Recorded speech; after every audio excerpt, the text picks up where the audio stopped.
Before we begin the story, let us know where you're watching from by leaving a comment below.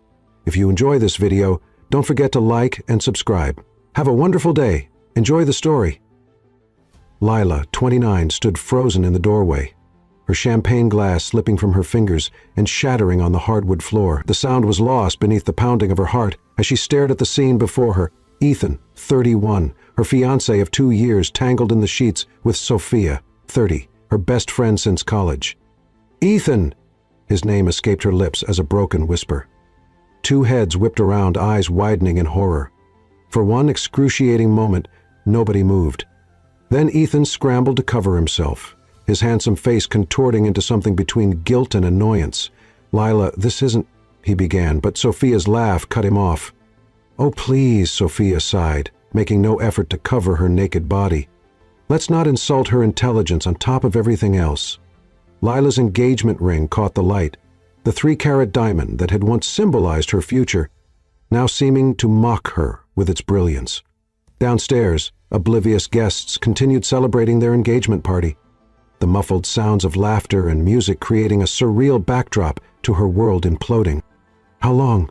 Lila managed to ask, her voice steadier than she felt.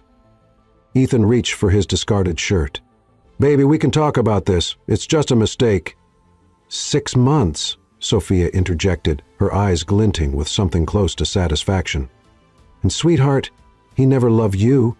He told me everything about your family's connections. That's what he really wanted access to."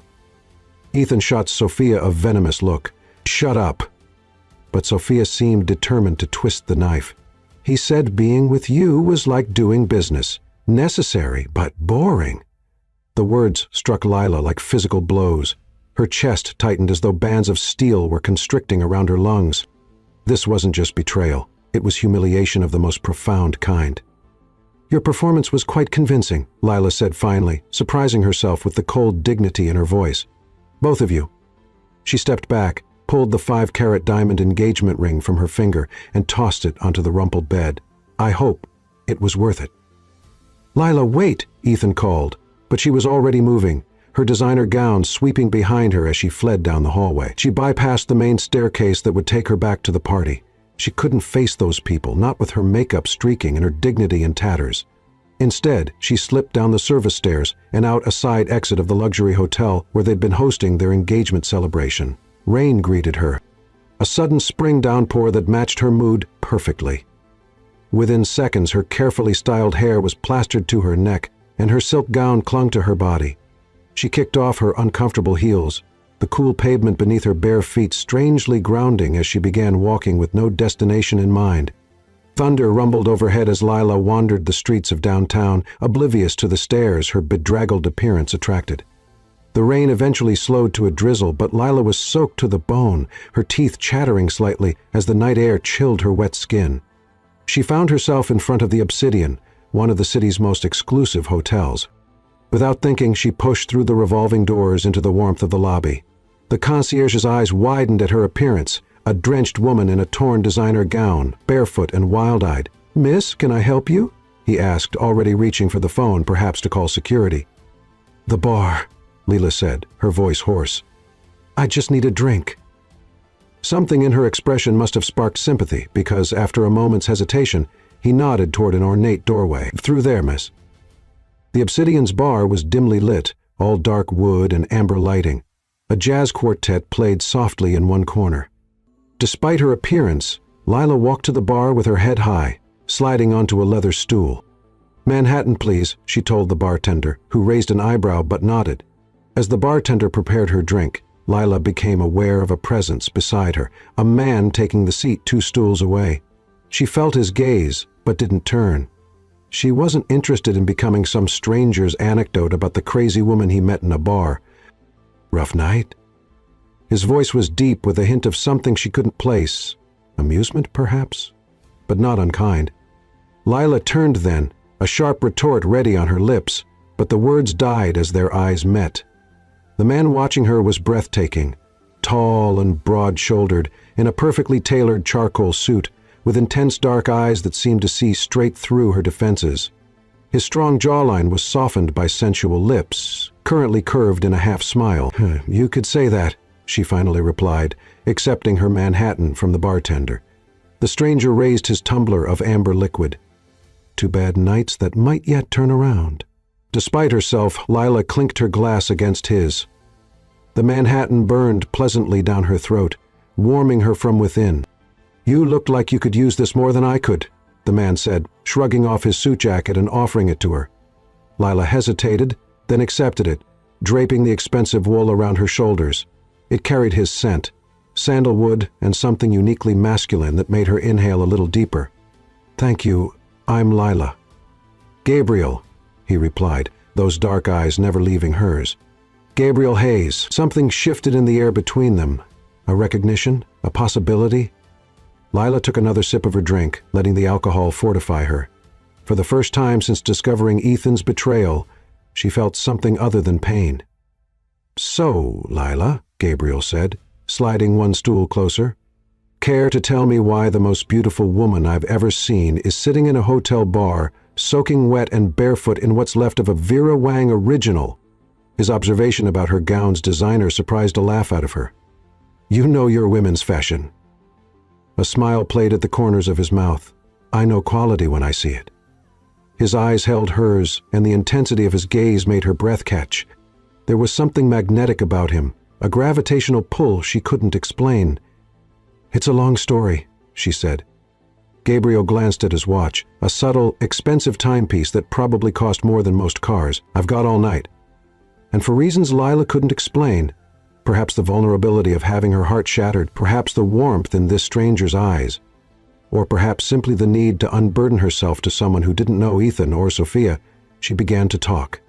As the jazz quartet played on and their drinks were refreshed, Lila found herself revealing everything. The humiliating discovery in the bedroom, the cruel words exchanged, the shattering of trust she'd thought unbreakable. Gabriel listened without interruption, his eyes darkening with each painful detail of her betrayal. "Some people," he said when she finished, "don't recognize the value of what they have until it's gone." "And some people," Lila replied, surprising herself with her boldness, "see that value immediately." Their eyes locked across the polished bar surface, an electric current seeming to pass between them. In that moment, with rain still dripping from her hair and heartbreak still fresh in her chest, Lila felt something unexpected bloom within her, a dangerous, exhilarating spark of possibility. Gabriel leaned closer, his voice dropping to an intimate rumble that seemed to vibrate through her entire body. "So, what happens next in your story, Lila?" She didn't know it then, but her answer would change the course of her life forever. Chapter 2. Reckless Surrender. Dawn crept through the floor-to-ceiling windows of the Obsidian's bar, casting golden light across the polished surfaces. Lila and Gabriel remained in their intimate bubble, the world outside forgotten as they shared confidences through the night. "I've never told anyone these things," Gabriel confessed, swirling the remains of his whiskey. "There's something about you, Lila." His eyes, deep and penetrating, seemed to caress her face. Lila felt both exposed and protected in his gaze. The heartbreak that had driven her here now felt distant, overshadowed by this inexplicable connection with a stranger. "What happens now?" she asked, her voice barely above a whisper. "I can't go back there. Can't face them all." Gabriel was quiet for a long moment. When he finally spoke, his voice held an intensity that sent shivers down her spine. "Marry me, Lila." She blinked, certain she'd misheard. "What?" "Marry me," he repeated, leaning closer. "Today." A startled laugh escaped her lips. "You're insane. We just met." "And yet," Gabriel said, his fingers brushing against hers on the bar top, "I feel like I've known you for years. Don't you feel it too?" She did. That was the troubling part. This magnetic pull between them defied logic, defied every cautionary tale she'd ever heard, yet it felt more real than the 2 years she'd spent with Ethan. "You're running from something too," she guessed, watching his expression shift subtly. "Perhaps we're both looking for an escape," he acknowledged. "I'm proposing a solution that benefits us both. A temporary arrangement, if you will, a marriage of convenience." The concept was so old-fashioned it seemed absurd, yet something in his proposition called to her. "With hopefully some very inconvenient attraction," he added, his eyes darkening as they dropped to her lips. Lila's heart raced. "Why would you want this?" "My reasons are my own," he replied, a shadow crossing his features. As yours are yours. No explanations needed, just two people offering each other sanctuary.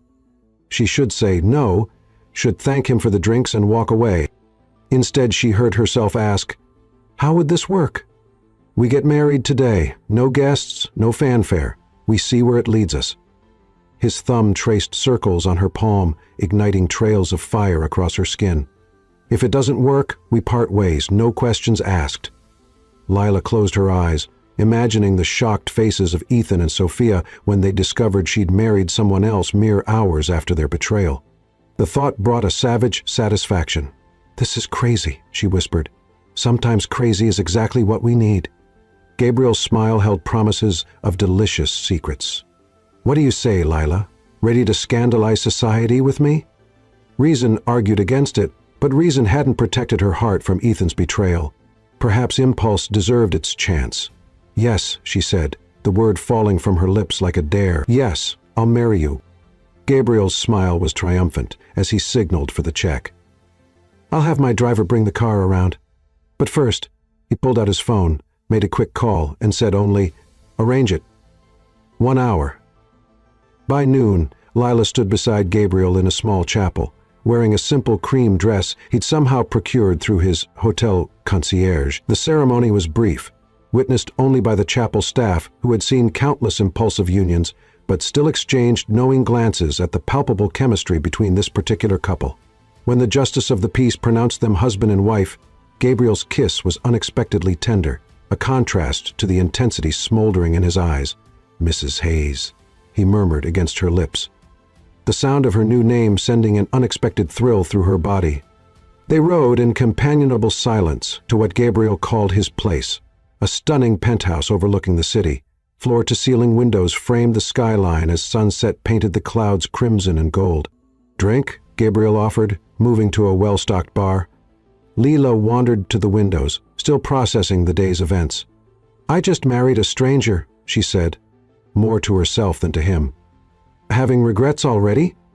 His voice was closer than she expected. She turned to find him directly behind her, 2 glasses in hand. "Not regrets," she clarified, accepting the offered drink. "Disbelief." Gabriel's free hand came up to trace the curve of her cheek. "You're not the only one surprised by today's events." Their eyes locked, and the air between them seemed to crackle with electricity. Lila took a steadying sip of her drink, the liquid courage burning down her throat. "So, what happens now, husband?" The word felt foreign on her tongue. Gabriel's eyes darkened at her use of the term. "That's entirely up to you." The truth was, she already knew, had known since that first electric glance across the bar. Setting down her glass, Lila stepped closer to him, close enough to feel the heat radiating from his body. "I want to forget," she whispered, her fingers trailing up the lapel of his jacket. "Help me forget everything but this moment." With a groan that sounded torn from the depths of his soul, Gabriel captured her lips with his. The kiss was nothing like the chaste one they'd shared at the chapel. This was hunger and need and desperation, his mouth claiming hers with an urgency that made her knees weak. His hands spanned her waist, lifting her effortlessly. Instinctively, Lila wrapped her legs around him as he carried her through the penthouse to the master bedroom. He laid her on the king-size bed with surprising gentleness, his eyes never leaving hers. "Last chance to change your mind," he said, his voice strained with restraint. In answer, Lila reached up and began unbuttoning his shirt. Gabriel watched her, his breathing ragged, allowing her this control. When she'd exposed his chest, sculpted and tanned like a Renaissance statue come to life, she ran her fingers across the warm skin, marveling at the rapid beating of his heart beneath her palm. "I want this," she affirmed. "I want you." Something primal flashed in Gabriel's eyes. He captured her wrists in one hand, pinning them above her head as his mouth descended on hers again. His free hand found the zipper of her dress, slowly lowering it as his lips traced a burning path down her neck. "You're exquisite," he murmured against her collarbone, pushing the dress from her shoulders. What followed was a revelation. Ethan had been Lila's only lover, their intimacy predictable and safe. But with Gabriel, she discovered passion she never knew existed within herself. His touches were both reverent and commanding, drawing responses from her body she hadn't known it could give. As they moved together in the dimming light, Lila felt herself shattering and reforming with each caress, each whispered encouragement, each moment of increasingly intense pleasure. When they finally reached their peak together, her name on his lips and his branded on her heart, Lila knew with startling clarity that whatever this was between them, it was far more dangerous than she'd anticipated. Later, wrapped in tangled sheets, with Gabriel's arm draped possessively across her waist, Lila watched the city lights twinkle beyond the windows. She'd married a stranger to escape her pain, but somehow, in his arms, she'd found something she hadn't known she was seeking. "What are you thinking?" Gabriel asked, his voice husky with satisfaction. Lila turned to face him, her new husband, whose secrets matched her own. "That I've never made a better, reckless decision in my life." His answering smile held promises of pleasure and danger in equal measure. "This is just the beginning, Mrs. Hayes, just the beginning." Chapter 3. Intoxicating Discovery. Morning light filtered through sheer curtains, bathing the bedroom in a golden glow. Lila stirred, momentarily disoriented by the unfamiliar surroundings. The events of the previous day crashed back into her consciousness: the betrayal, the bar, the impulsive wedding, and the night of passion that followed. She turned to find Gabriel watching her, his dark eyes intense and unreadable. "Having second thoughts?" he asked, voice raspy with sleep. Lila considered the question, taking inventory of her feelings. Surprisingly, regret wasn't among them. "No," she answered honestly. "You?" A slow smile spread across his face. "None whatsoever." His fingers traced lazy patterns on her bare shoulder. "I have a proposition for you." "Another one?" Lila laughed. "The last one led to marriage." "This one's less permanent," he assured her. "A honeymoon?" "A honeymoon," she repeated, testing the word. It seemed absurd. Honeymoons were for couples in love, not strangers who'd married on impulse. "I have a place on the coast, private, secluded. We could spend a week there, get to know each other properly." His fingers continued their maddening journey down her arm. "Unless you'd prefer to face the world's questions right away." The thought of explaining her sudden marriage to family and friends made Lila's stomach knot. A week's reprieve sounded like paradise. "The coast sounds perfect," she agreed. Gabriel's smile widened. "Pack light. We leave in an hour." 3 hours later, a sleek black car delivered them to what Gabrielle had modestly called a place on the coast. In reality, it was a stunning modern beach house perched on a cliff overlooking the Pacific, all glass and polished wood. "This is yours?" Lila asked as they stepped into the soaring, open-plan living area. "For now, it's ours," Gabriel corrected, setting down their bags. "Hungry?" They prepared lunch together in the gourmet kitchen, moving around each other with an ease that belied their brief acquaintance. Gabriel proved surprisingly adept, chopping vegetables with practiced precision.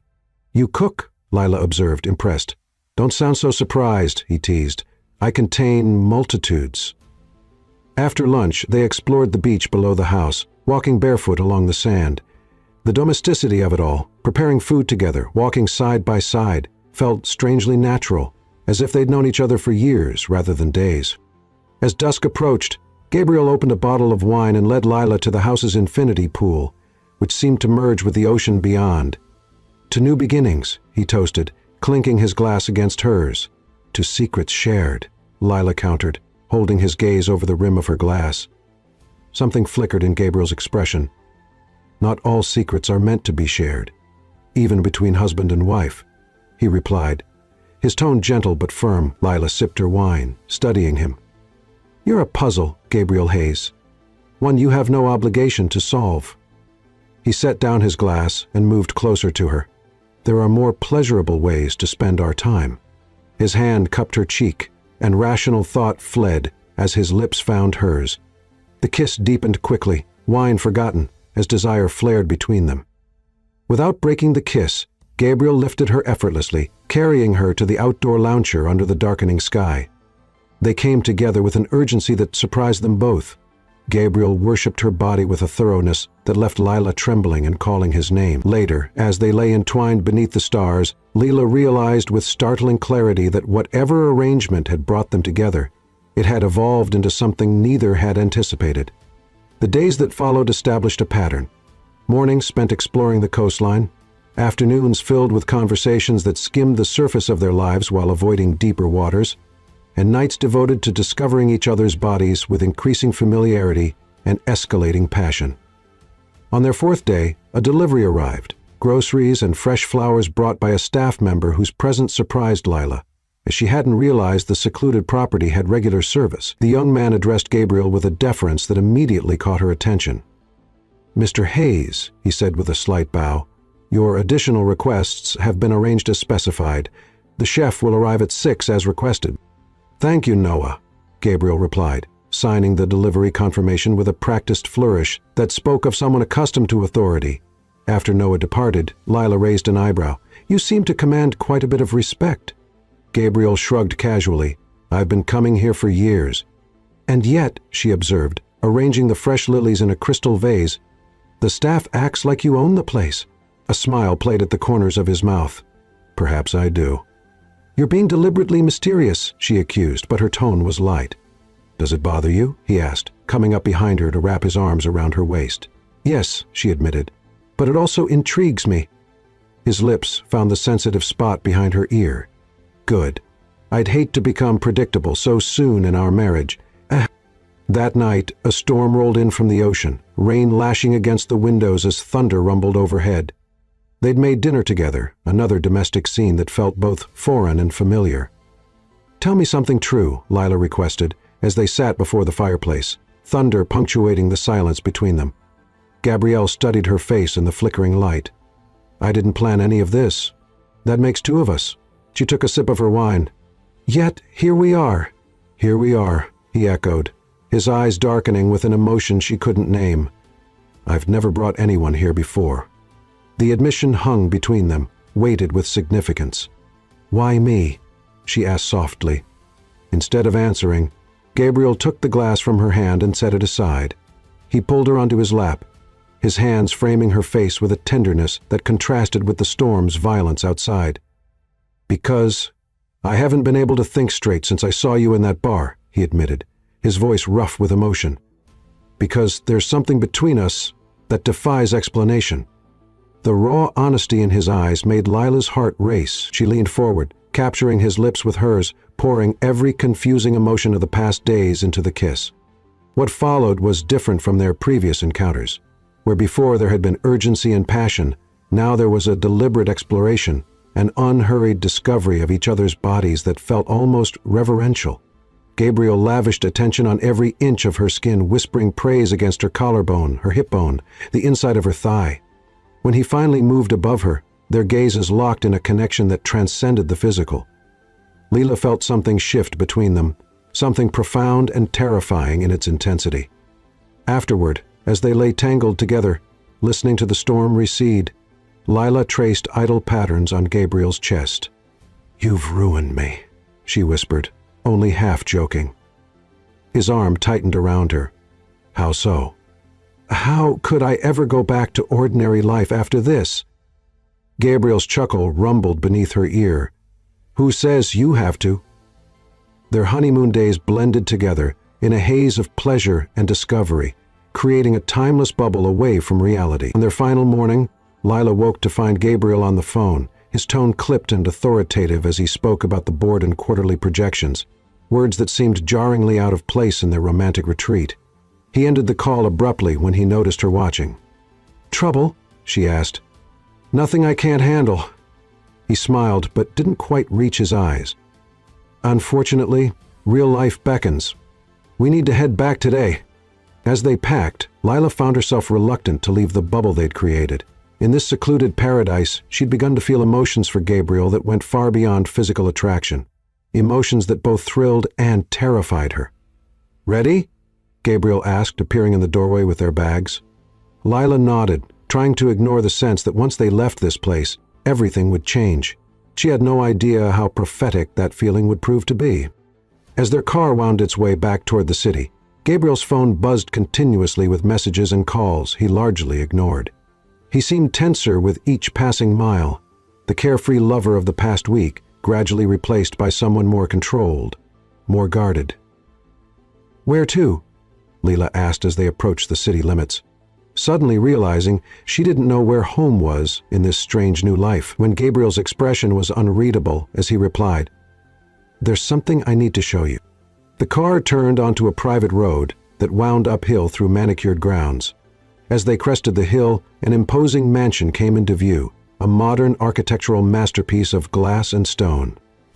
"Gabriel," Lila began, confusion coloring her voice. "Where are we?" His eyes met hers, serious and intent.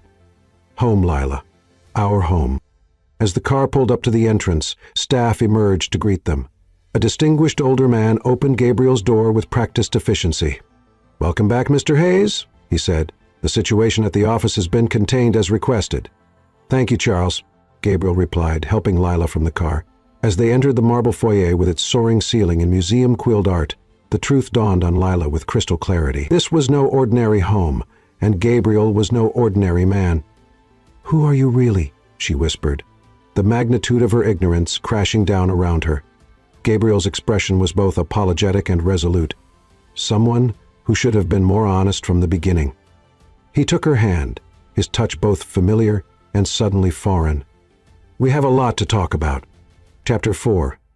Gilded Cage. Leela stood in the center of Gabriel's study. No, their study now, apparently. Struggling to process the magnitude of what she was seeing.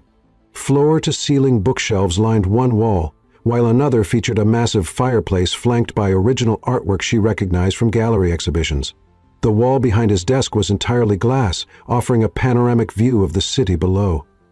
"You're Gabriel Hayes," she said finally, her voice unnaturally calm. "The Gabriel Hayes, Hayes Enterprises." He nodded once, watching her carefully. "Yes, billionaire, reclusive CEO, the man Forbes called the most enigmatic figure in modern business." Each word felt like another piece of a puzzle she should have solved sooner. "The press exaggerates," he said, but there was no denial in his tone. Lila laughed, the sound brittle even to her own ears. "Really? Which part? The billions, the business empire, or just the enigmatic part? Lila, you let me believe you were just some guy, some random man in a bar." The betrayal felt fresh, cutting through the happiness of their honeymoon week. "I married you thinking we were equals." Gabriel moved toward her, but she backed away. "We are equals," he insisted. "How?" she demanded. "You have all the power here, all the information. I don't even know who I married." "You know me better than anyone," Gabriel countered, his voice low and intense. "What happened between us at the beach house? That was real. The man you married is the real me, not the persona in business magazines." "But you lied to me." "I never lied," he corrected. "I just didn't volunteer information you didn't ask for." Lila's eyes narrowed. "That's semantics and you know it." "Perhaps," he conceded. "But would you have married me if you'd known who I was? Or would you have assumed I had ulterior motives, that I was just another man trying to use you?" The question hit too close to home, echoing her experience with Ethan. Would she have trusted Gabriel's intentions if she'd known about his wealth and status? "That wasn't your decision to make," she said finally. "You robbed me of informed consent." Gabriel's jaw tightened. "You're right." He ran a hand through his hair, a rare gesture of frustration. "I should have told you before the wedding. But I didn't plan any of this, Lila. Meeting you, marrying you. None of it was calculated." "Then why marry me at all?" she pressed. "You could have had a fling with the sad girl from the bar without the commitment." "Because from the moment I saw you, I wanted more than a fling." The raw honesty in his voice made her breath catch. "And once I started talking to you, I couldn't bear the thought of letting you walk away." Lila turned toward the window, needing distance from the intensity of his gaze. The city lights twinkled below, reminding her how far removed they were from the real world up here in his ethereal mansion. "So what now?" she asked, her back still to him. "What exactly does being Mrs. Gabriel Hayes entail?" She heard him move closer, but he didn't touch her. "Whatever you want it to. This changes nothing about our arrangement."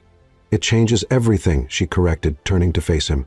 "You're not just Gabriel anymore. You're a public figure. There will be expectations, appearances, scrutiny." "I've kept my private life private for years," he said.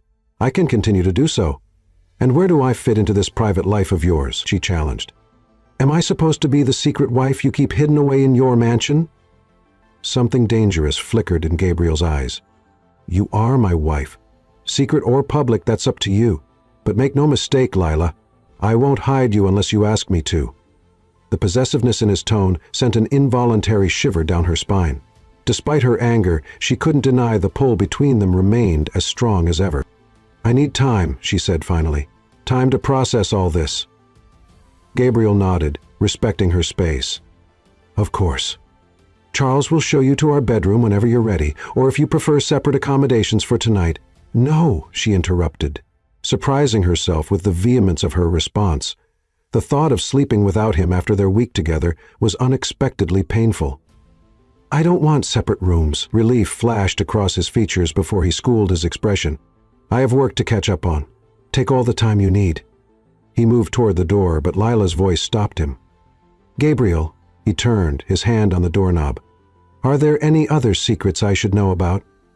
For a moment, something vulnerable crossed his face, so quickly she might have imagined it. "None that matter right now." After he left, Lila explored the study, running her fingers along the spines of first edition books, examining the awards mounted discreetly on one wall. Each discovery revealed another facet of the man she'd married: his literary tastes, his business accomplishments, the causes he supported through the Hayes Foundation. By the time she'd circled back to his desk, her anger had cooled, tempered by a growing understanding of why he might have kept his identity secret. Men like Gabriel Hayes never knew if they were wanted for themselves or their wealth. She, of all people, should understand that fear after Ethan's betrayal. A photograph on his desk caught her attention. Gabriel as a teenager, standing beside an older man with the same intense eyes. His father, presumably. The familial resemblance was striking, but where Gabriel's expression held warmth, the older Hayes's was cold and calculating. "I see you've met my father." Lila startled at Gabriel's voice. He stood in the doorway, his tie loosened, looking more approachable than he had earlier. "He looks formidable," she observed. "He was."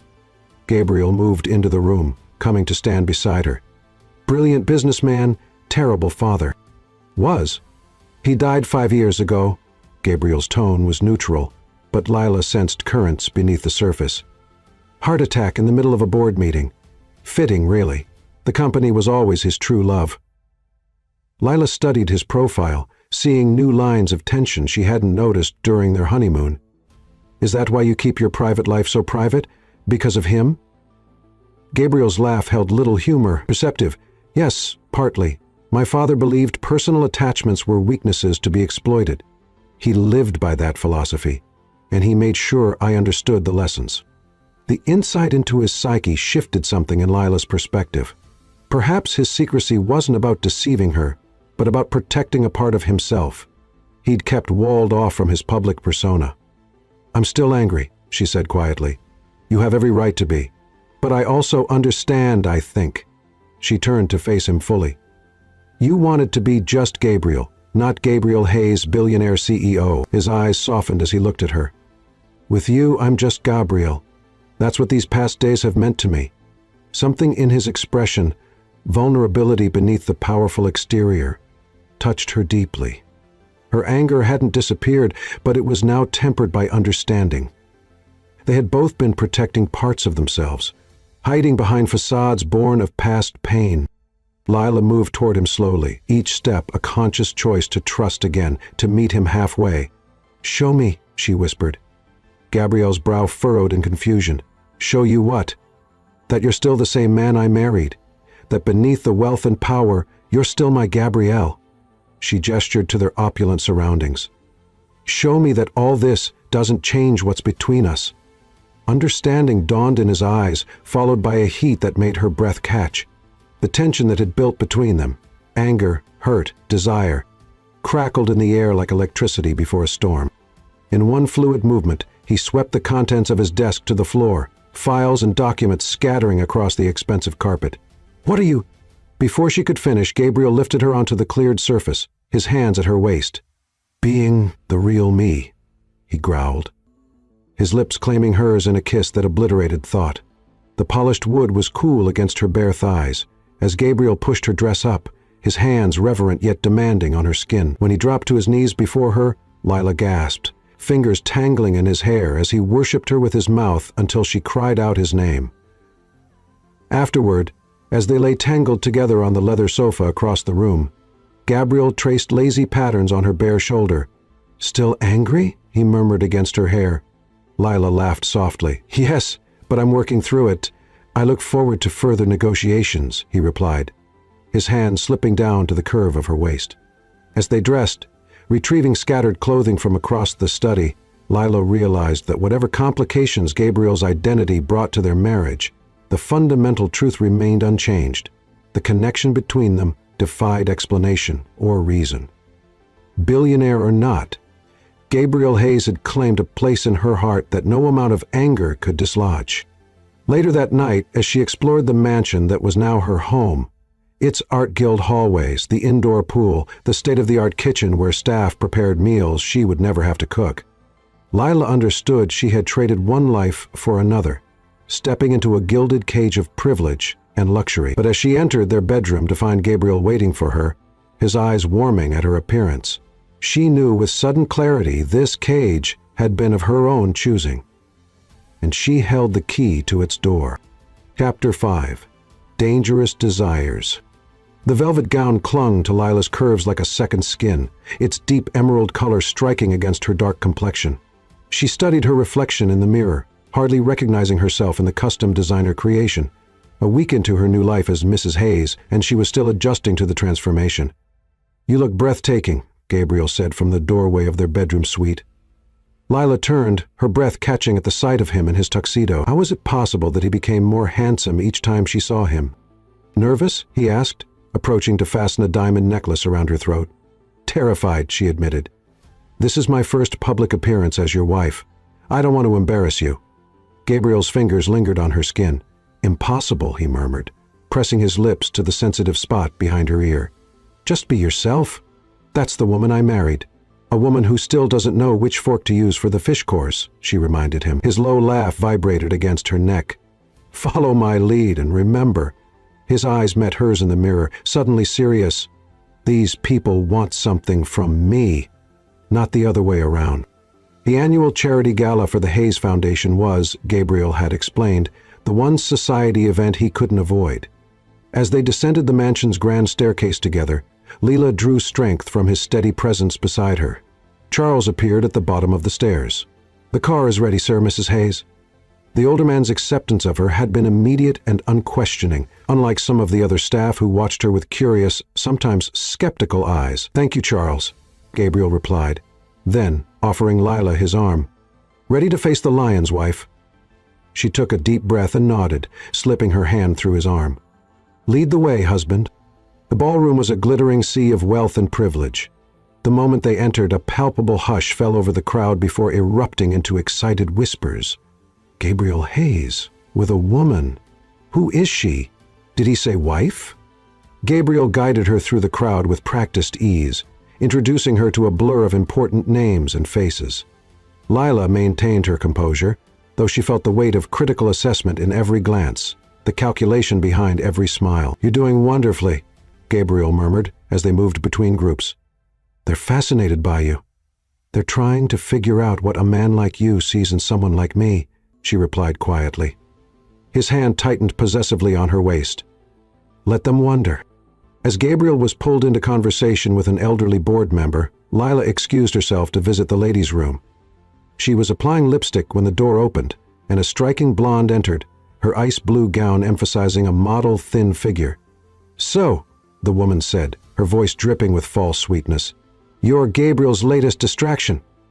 Lila met the woman's gaze in the mirror. "I'm Gabriel's wife, actually." The blonde laughed, the sound like breaking glass. "Wife? Aw, darling, that's adorable." She moved closer, her perfume expensive and cloying. "I'm Isabella Grant. Gabriel and I have history." "How nice for you," Lila replied evenly, though her heart hammered in her chest. Gabriel creditly. "I'll give Gabriel credit. You're certainly beautiful. But you're not his type. Trust me, I know what Gabriel likes." "And yet," Lila observed, turning to face her directly, "I'm the one wearing his ring." Something ugly flashed in Isabella's eyes. "For now." As the woman sauntered out, Lila steadied herself against the marble counter. This, she realized, was just the beginning of the challenges her new position would bring. When she returned to the ballroom, she found Gabriel scanning the crowd, tension visible in the set of his shoulders until he spotted her. He crossed to her immediately. "Everything all right?" he asked, his brow furrowed. "I just met Isabella Grant," Lila replied, watching his reaction carefully. A muscle twitched in Gabrielle's jaw. "I see. She seemed quite familiar with you." "Isabella and I dated briefly," he admitted. "It ended badly." "She implied it was more than brief," Lila pressed. Gabriel's eyes darkened. "Isabella has a talent for rewriting history to serve her purposes." He took Lila's hand, his thumb caressing her wedding band. "Whatever she told you." "She told me—" "I'm not your type," Lila interrupted. Something dangerous flickered in Gabriel's expression. Without warning, he pulled her closer, one hand splayed possessively across her lower back. "You want to know my type, Lila?" His voice was low, meant only for her ears. "My type is a woman who challenges me, who sees beyond the wealth and power to the man beneath, a woman who makes me forget everything but the taste of her skin." Before she could respond, his mouth captured hers, in a kiss that was both claiming and reverent. The ballroom around them faded away as Lila surrendered to the heat of his touch. When they finally broke apart, she became aware of the silence that had fallen over the nearby crowd. Isabella stood across the room, her face a rigid mask of fury. "I think," Gabriel said, satisfaction evident in his tone, "we've made our point." For the remainder of the evening, Gabriel kept her close, his hand rarely leaving the small of her back, a silent declaration of possession that thrilled her more than it should have. As they circulated, Lila began to notice the complex social dynamics at play. The men who deferred to Gabriel while eyeing her with speculation, the women who assessed her jewelry, her dress, her every word for signs of weakness. "They're trying to figure out if I married you for your money," she murmured to Gabriel during a quiet moment. "And if I married you for your body," he added with a wry smile. "People like these understand transactions, not connections. Is that what we have? A connection?" Gabriel's eyes found hers, their intensity making her breath catch. "You know we do." As the evening drew to a close, Lila found herself approached by a distinguished older woman with silver hair and knowing eyes that missed nothing. "You must be the mysterious Mrs. Hayes, who's caused such a stir," the woman said, extending a hand adorned with a single perfectly set emerald. "I'm Evelyn Thornton. I've served on the Hayes Foundation board since Gabriel was in short pants." Lila shook her hand, immediately drawn to the woman's directness. "It's a pleasure to meet you, Mrs. Thornton." "Evelyn, please. Mrs. Thornton makes me sound like someone's governess." Her shrewd eyes assessed Lila with interest, rather than the judgment she'd faced from others. "I must say, you're quite the surprise. I've known Gabriel since he was a boy," Evelyn said. "I've never seen him look at anyone the way he looks at you."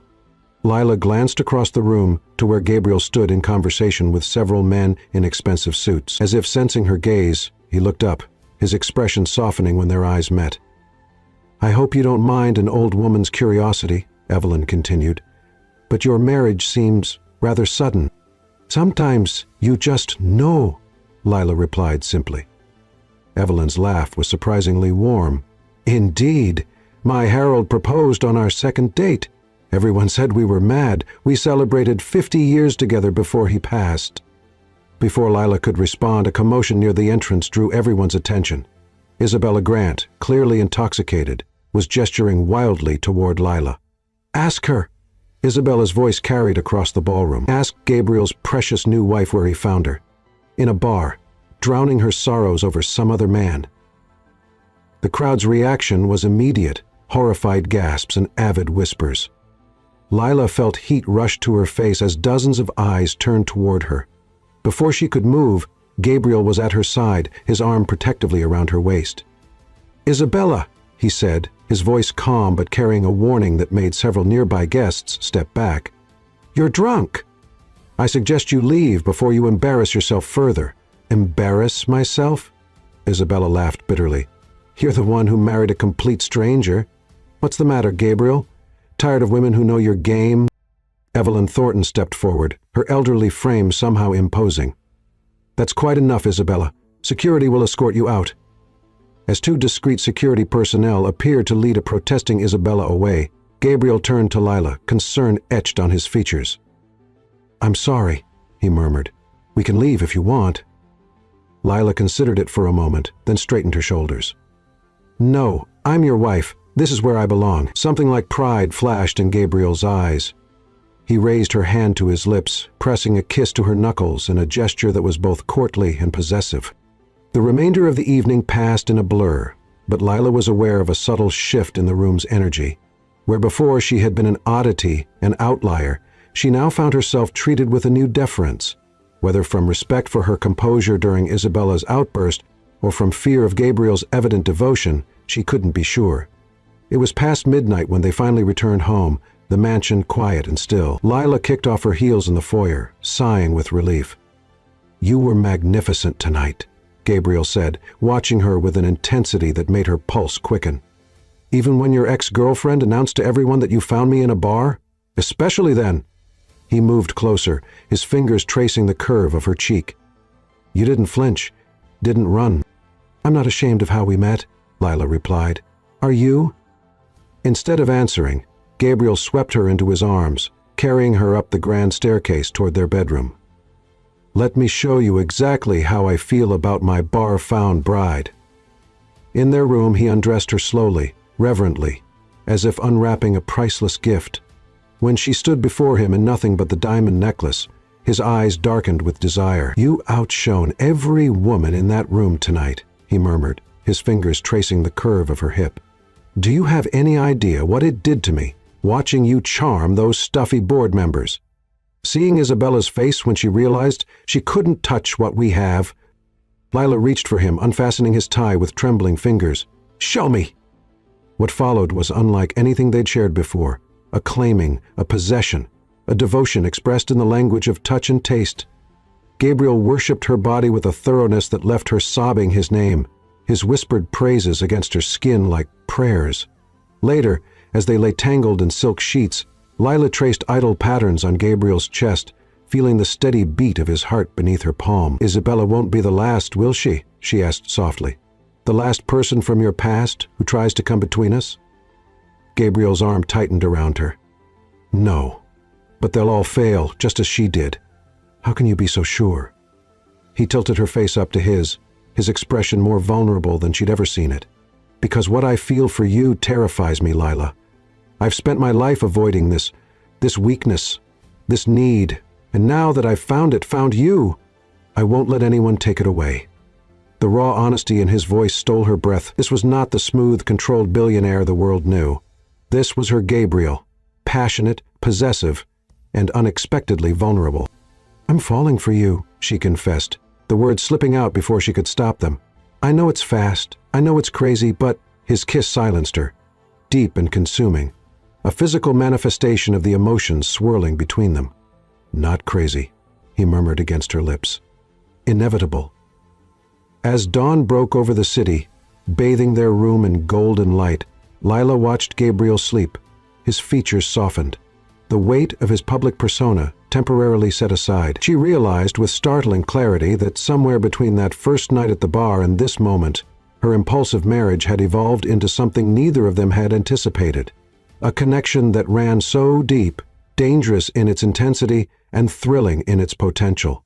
Whatever challenges lay ahead, Isabella's hostility, society's judgment, the secrets Gabriel still kept locked away, they would face them together. For now, in the sanctuary of their shared bed, that was enough. Chapter 6. Poisonous Reunion. Rain pattered against the windows of Gabriel's favorite restaurant, an exclusive place tucked away in the corner of the city where privacy was guaranteed. 3 weeks into their marriage, they had established a fragile routine, finding their rhythm as a couple while Lila adjusted to her new role. "To 1 month of impulsive decisions," Gabriel toasted, raising his wine glass. Lila clinked her glass against his. "Has it really only been a month?" 32 days since I saw you walk into that hotel bar," he confirmed, his eyes warming with the memory. "Best night of my life." "Even though I was a mess," she teased. "You were magnificent," he corrected, wounded but unbroken. The sincerity in his voice made her blush. She was about to respond when her gaze caught on a familiar figure entering the restaurant and the words died in her throat. Gabriel noticed her sudden tension. "What is it?" Unable to speak, Lila simply nodded toward the maitre d's station, where Ethan now stood, accompanied by a woman who wasn't Sophia. Her ex-fiancé was scanning the restaurant, and when his eyes landed on her, shock registered on his features before being replaced by something calculating. "Leela." Gabriel's voice held a note of concern. "It's Ethan," she whispered. "My ex." Gabriel's expression darkened instantly. He reached across the table to take her hand, his thumb brushing soothingly across her knuckles. "Do you want to leave?" Before she could answer, Ethan was approaching their table, his companion trailing behind, looking confused. "Lila," Ethan said, his voice laced with false warmth. "What an incredible coincidence." "I doubt that," she replied coolly, drawing strength from Gabriel's steady presence. Ethan's gaze shifted to Gabriel, then to their clasped hands and the wedding rings that glinted in the restaurant's soft lighting. "Aren't you going to introduce me to your friend?" Lila felt Gabriel's hand tighten almost imperceptibly around hers. "Ethan, this is Gabriel Hayes, my husband." She took grim satisfaction in watching Ethan's expression cycle rapidly through disbelief, recognition, and calculation. Of course, he would know the Hayes name. Husband. Ethan's laugh held an edge of disbelief. "It's been what, a month since our engagement?" 32 days, Gabriel interjected smoothly, his tone pleasant but his eyes cold. "And you are?" "Ethan Carter," he replied, extending a hand that Gabriel briefly shook. "Lila and I were engaged until recently." "Yes," Gabriel said with deceptive mildness. "I believe you were otherwise occupied at your engagement party with her best friend, if I recall correctly." Ethan had the grace to look uncomfortable. "That was a misunderstanding." "Was it?" Leela found her voice, anger giving her courage. "Because it seemed pretty clear to me." An awkward silence fell, broken when Ethan's forgotten date cleared her throat. "Oh," Ethan said, startled. "This is Emma." The woman nodded politely, clearly sensing the tension. "Join us," Gabriel said suddenly, gesturing to the empty chairs at their table. Lila shot him a surprised look, which he answered with a subtle squeeze of her hand. "Or we wouldn't want to interrupt," Ethan protested weakly, though his eyes betrayed his interest in prolonging the encounter. "I insist," Gabriel replied, his tone making it clear it wasn't a request. Moments later, they were settled into an excruciating facsimile of a friendly dinner. Gabriel ordered champagne with the ease of a man accustomed to commanding any room he entered. "So, Ethan," Gabriel began once drinks were served, "what is it that you do?" "Investment banking," Ethan replied, his chest puffing slightly. "Junior partner at Sterling and Brooks." "Ah." Gabriel nodded, taking a sip of his champagne. "A small firm, aren't they?" Lila caught the slight stiffening in Ethan's posture. Sterling and Brooks was one of the city's most prestigious boutique investment banks, but clearly minuscule compared to Hayes Enterprises. "They're quite selective," Ethan said defensively. Gabriel merely smiled. "I'm sure." Throughout the appetizers, Ethan attempted to steer the conversation to safe topics, but Gabriel consistently brought it back to Ethan's career, his ambitions, his family connections, each question revealing how thoroughly Gabriel had investigated him. "It's almost as if you've been looking into me, Mr. Hayes," Ethan observed finally, his expression uneasy. "Gabriel, please," he corrected. "And yes, I make it a point to know everything about the man who broke my wife's heart." The table fell silent. Emma looked desperately uncomfortable, while Ethan's face flushed with anger or embarrassment, perhaps both. "That's ancient history," Ethan insisted, glancing at Lila. "And clearly, Lila has moved on spectacularly well." "Have I?" Lila challenged, emboldened by Gabriel's protective presence. "Or did you track me down deliberately tonight?" Ethan had the audacity to look wounded. "It was genuinely a coincidence, but seeing you—" He hesitated, glancing apologetically at his date. "Lila, I've regretted what happened every day since. It was the biggest mistake of my life." Lila felt Gabriel go very still beside her. "What exactly are you saying, Ethan?" she asked, her heart suddenly pounding. "I'm saying I miss you." Ethan's voice dropped to an earnest whisper. "This whirlwind marriage, it's not you, Lila. We had 2 years together. You can't tell me you've forgotten everything we shared." Before she could respond, Gabriel's voice cut through the tension, deceptively casual. "Tell me, Ethan, how's Sophia these days?"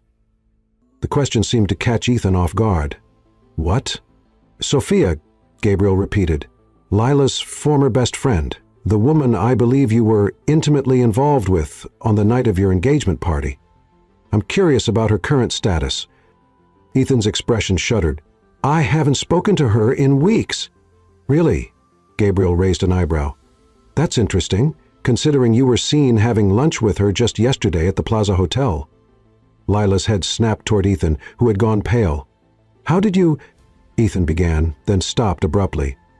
"I make it my business to know when people might pose a threat to my wife's happiness," Pedro replied, all pretense of cordiality gone from his voice. "Including when her ex-fiancé coordinates with her former best friend to engineer a coincidental meeting where he can play the repentant lover." "That's not—" Ethan protested, but Gabrielle cut him off. "It wasn't until my investigation into your recent financial difficulties that I understood your sudden renewed interest in Lila." Gabriel's voice remained conversational, but his eyes had turned cold. "Sterling and Brooks is on the verge of collapse after that failed merger with Horizon Financial, isn't it? Just last week they announced another round of partner demotions." Ethan's jaw tightened, confirming Gabriel's information was accurate. "And then," Gabriel continued, "through that poker game with Daniel Kensington, your former roommate who now works for my acquisitions department, you learned that your ex-fiancé had married me?" His smile was predatory. "Did you think she might be your ticket back to solvency? A way to connect to Hayes Enterprises through the wife you so carelessly discarded?" The blood drained from Ethan's face, his expression confirming every word of Gabriel's accusations. "You orchestrated this whole meeting," Lila realized, disgust washing through her. "You're still using me." Emma stood abruptly, gathering her purse. "I think I should leave," she said, her voice tight with embarrassment. "Ethan, don't bother calling me again." She turned to Lila and Gabriel. "I'm sorry about this. I had no idea what I was being dragged into." After she left, Ethan dropped all pretense. "Fine," he snapped, his carefully maintained charm evaporating. "Yes, I knew Lila would be here tonight. One of the waitstaff from your regular restaurant is a college friend who mentioned your standing reservation." His expression hardened. "And yes, I've been having some financial setbacks, but that doesn't mean my feelings for you aren't real, Lila." "Your feelings for what I can do for you, you mean?" she replied coldly. "You can't possibly love him," Ethan argued, gesturing toward Gabriel. "You barely know him. This is clearly a rebound marriage that you'll regret once the initial attraction wears off." Gabriel's hand moved to Lila's thigh under the table, a grounding touch that steadied her against Ethan's desperate accusations. The warmth of his palm reminded her of all they'd shared, not just physical passion, but trust, honesty, and growing love. "The difference between you and Gabriel," she said quietly, meeting Ethan's gaze without flinching, "is that he saw me at my worst, betrayed, humiliated, broken, and still wanted me.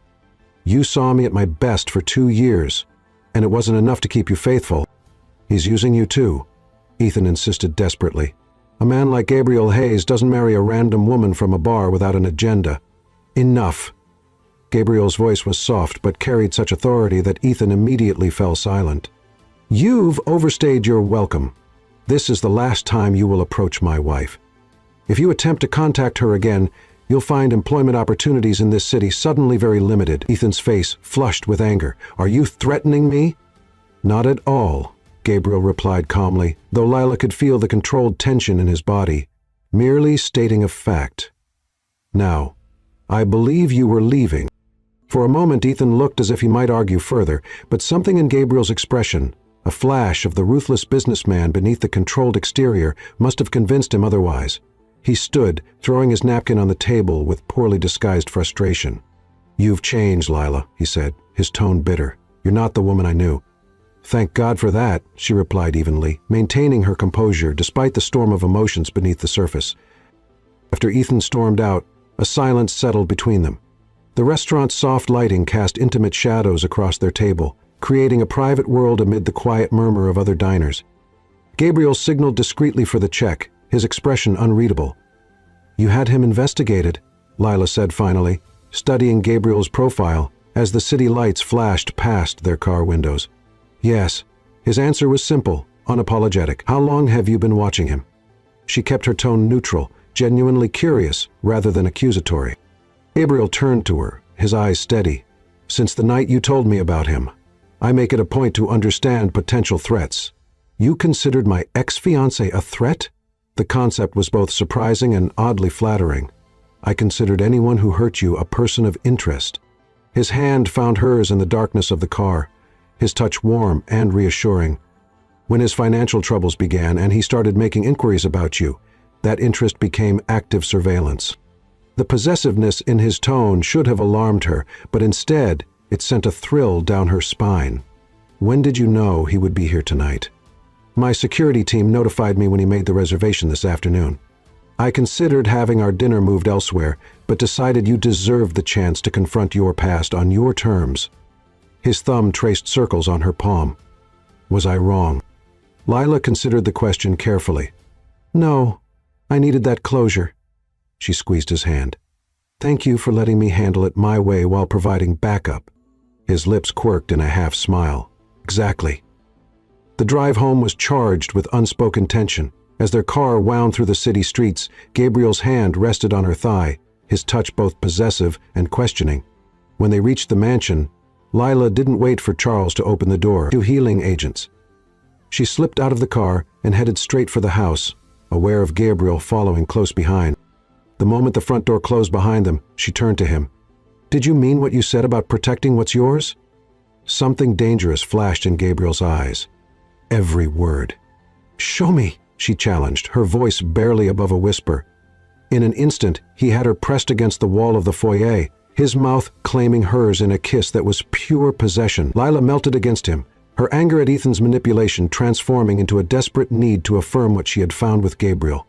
Mine, he growled against her throat, his hand sliding down to grip her hips. Yours, she agreed breathlessly, her fingers tangling in his hair as she pulled him closer. They didn't make it to the bedroom.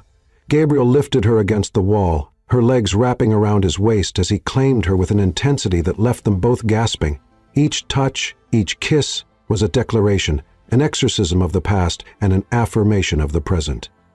Later, as they lay tangled together in their bed, Gabriel traced idle patterns on her bare shoulder. I should be furious that you investigated Ethan without telling me, Lila murmured, her head resting on his chest. Are you? His voice rumbled beneath her ear. She considered the question. No, oddly enough, I'm not. She propped herself up on one elbow to look at him. It's strange. With Ethan, I would have seen it as controlling. With you. With you? With you? He prompted when she hesitated. With you, it feels like protection.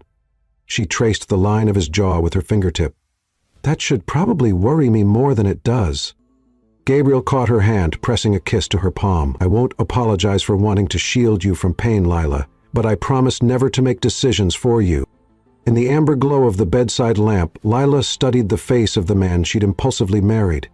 The sharp angles of his cheekbones, the intensity of his gaze, the curve of his lips that could shift from commanding to tender in an instant. Thank you for being there tonight, she whispered, for letting me face him on my terms. Gabriel's arms tightened around her. I'll always be there, Lila, for as long as you want me. As he drifted toward sleep in the warmth of his embrace, Lila realized that her feelings for Gabrielle had evolved far beyond the initial attraction, beyond even the passionate connection that had drawn them together. Somewhere in the whirlwind of the past month, she had fallen completely, irrevocably in love with her husband. And that, she knew with sudden clarity, was the most terrifying realization of all. Chapter 7. Souls Bared. Pack for cold weather, Gabriel had told her that morning, a rare playfulness dancing in his eyes. We leave in 2 hours. Now, as their helicopter descended toward a stunning modern structure nestled among snow-dusted pines, Lila pressed her face to the window in wonder. Below them, a mountain retreat emerged from the wilderness, all glass and stone, somehow both imposing and perfectly harmonious with its surroundings. Another one of your properties you neglected to mention? She teased, as the helicopter touched down on a private landing pad. Gabriel's smile held a touch of vulnerability she rarely saw. This one's different. I designed it myself. You designed this? Lila's respect deepened as they exited the helicopter, the crisp mountain air filling her lungs. Architecture was my first love, Gabriel admitted, guiding her toward the entrance with his hand at the small of her back. Before my father convinced me that business was the only acceptable path for a haze, the revelation, this glimpse into the man he might have been, touched something deep in Lila's heart. 6 weeks into their marriage, Gabriel was slowly revealing layers of himself that she suspected few people ever saw. Inside, the retreat was a masterpiece of understated luxury, soaring ceilings, walls of glass that framed breathtaking mountain views, and a massive stone fireplace already crackling with warmth. "The staff has prepared everything," Gabriel explained, leading her through the main living area. "They've returned to the village for the weekend. We're completely alone." The intimacy of his statement hung in the air between them. Completely alone. No household staff, no business calls, no social obligations. Just the two of them in this secluded paradise. "It's beautiful," Leela said softly, trailing her fingers along a smooth wooden countertop. "How often do you come here?" "Not often enough." Gabriel moved to pour them each a glass of wine from a bottle that had been left breathing. "This is my sanctuary, where I come when I need to remember who I am beyond the Hayes name." "And who is that?" she asked, accepting the glass he offered. His eyes met hers over the rim of his glass. "That's what I'm still figuring out." Later, after a dinner they prepared together in the gourmet kitchen, they settled before the massive fireplace. Outside, snow had begun to fall, delicate flakes swirling against the darkness beyond the windows. "This feels like another world," Lila observed, curled against Gabriel's side on the oversized sofa. "Like we're the only two people who exist." "That was the idea." His fingers trailed lazily up and down her arm. "No distractions, no past, no future, just this moment." But the past was never truly gone, Lila knew. It lingered in the shadows of their conversations, in the questions they still hadn't asked each other. "Tell me about her," she said softly, feeling Gabriel tense beside her. "About who?" His voice was carefully neutral. "The woman who hurt you." Lila shifted to look at him. "I know there was someone. I can see it in your eyes sometimes when you think I'm not looking." Silence stretched between them, broken only by the crackling of the fire. Just as Lila began to think he wouldn't answer, Gabriel's voice emerged, low and controlled. Her name was Charlotte. He stared into the flames, his posture rigid despite his casual position on the sofa. Charlotte Vaughn. Lila remained quiet, giving him space to continue at his own pace. She sensed this was a story he rarely shared, perhaps had never shared completely with anyone. "We met at Stanford. I was finishing my MBA and she was in the law program. She was extraordinary, brilliant, ambitious, with this uncanny ability to see solutions where everyone else saw only problems." A faint smile touched his lips before fading. "We were together for 3 years, engaged for 1. Lila's heart constricted at the pain evident in his voice. "What happened?" Gabriel took a long swallow of his wine, his throat working as he prepared to excavate memories he'd clearly buried deep. "After my father died suddenly, I was thrust into running Hayes Enterprises before I felt ready. Charlotte became my rock.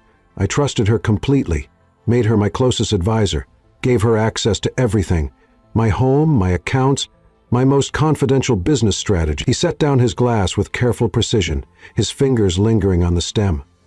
"What I didn't know was that she was working with my brother the entire time." "Your brother?" This was the first Gabriel had mentioned of any siblings. "Nathan," Gabriel's voice hardened. "My father's son from his first marriage. He's 15 years older than me and never forgave my mother for replacing his own.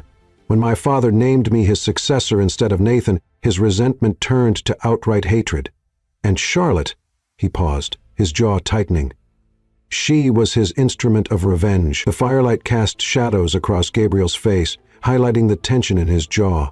They orchestrated a hostile takeover attempt using information she'd gathered during our relationship. She betrayed not just my trust, but my heart.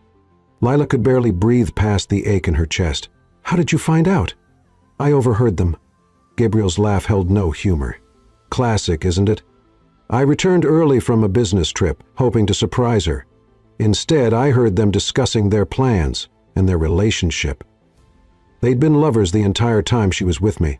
The parallels to her own betrayal by Ethan and Sophia weren't lost on Lila. No wonder Gabriel had understood her pain so completely that first night. "What did you do?" she asked, softly. "I confronted them. Nathan was unapologetic, said it was what I deserved for stealing our father's company from him." Gabriel's voice remained steady, but Lila could feel the tension radiating from his body.